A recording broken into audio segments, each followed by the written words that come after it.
us with your presence. How many of you have been to a comedy open mic before? Can I have a woot woot? How many of you have never been before? Be brave. Can I get a woot woot? Oh, I knew I smelled some virgins in the audience. All right. Well, there are some rules to this sort of thing. First of all, silence your phone. Try to keep your table talk to a minute minimum. You will get razzed by comedians if you're a problem. Second of all, comedians are disgusting degenerates.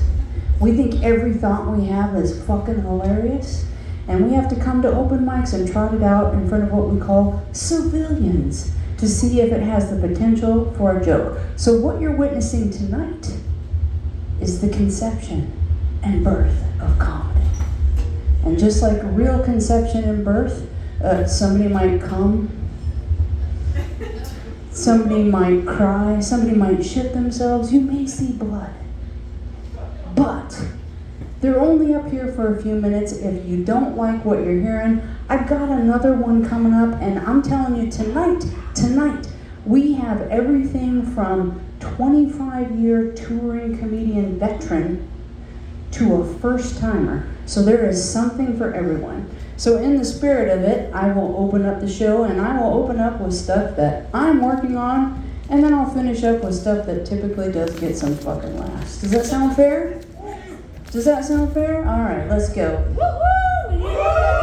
You guys are small, so you need to be mighty. We need extra energy. We need some extra energy. All right, so I was married for 16 years.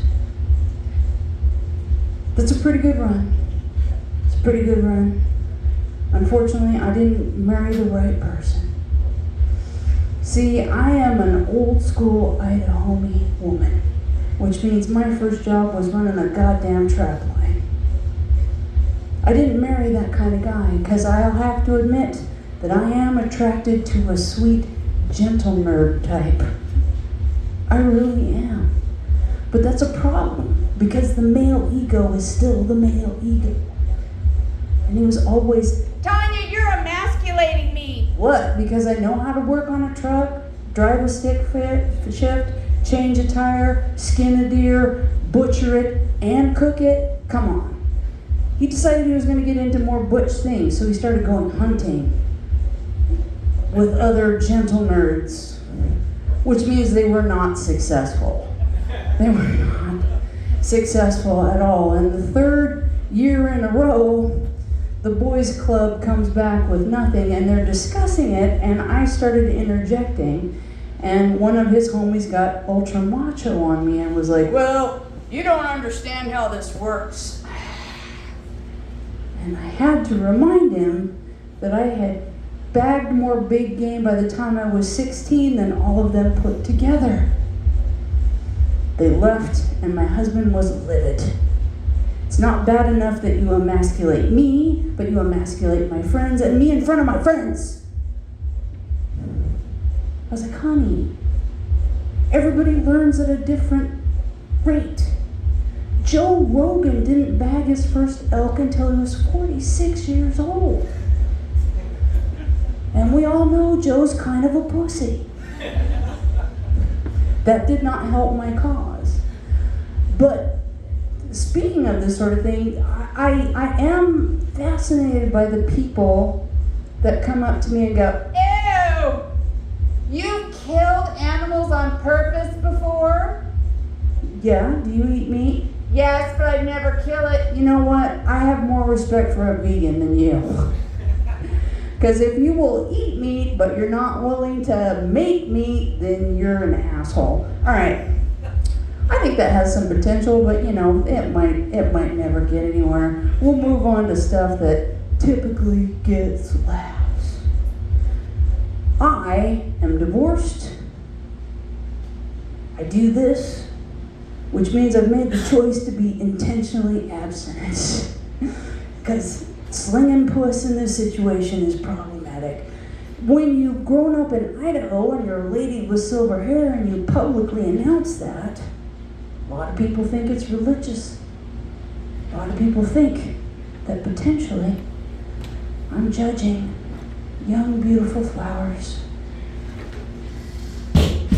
for their potentially slutacious ways.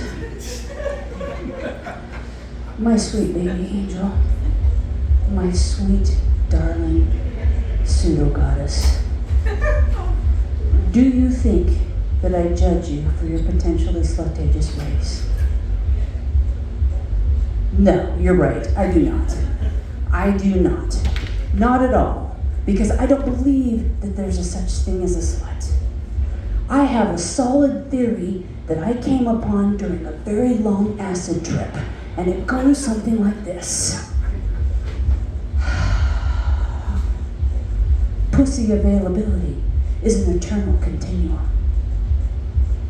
The amount of pussy that's going to get pounded tonight is the same amount of tuna that went to Pound Town last night, and the same amount of pussy that's going to get wet tomorrow night.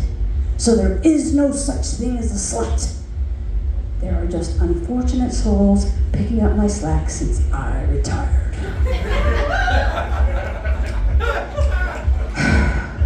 Because let me assure you, my sweet children, don't let my looks fool you now. I used to be hot, and there's been more loads dropped here than a discount laundromat.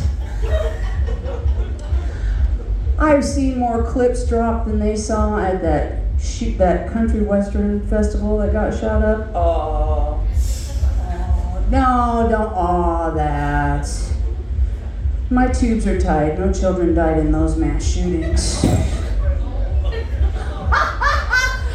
I love you. Stay for the whole show. Stay for the whole show. Are we ready to get this going? Woo-hoo!